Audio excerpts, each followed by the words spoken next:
make sure the ignition's in the off position. On the front passenger side of the vehicle, using a tool or using your hand, remove the kick panel back.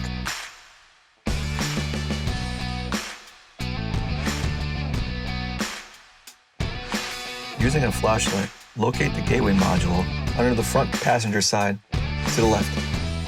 While gently pulling on the wire harness, release the clip on each connector and disengage it from the module.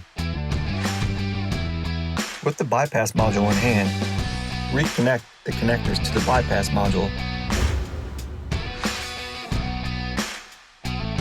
Tuck the bypass module in and secure it using zip ties or other methods to ensure safety of the module and connections. Make sure to reconnect the kick panel properly.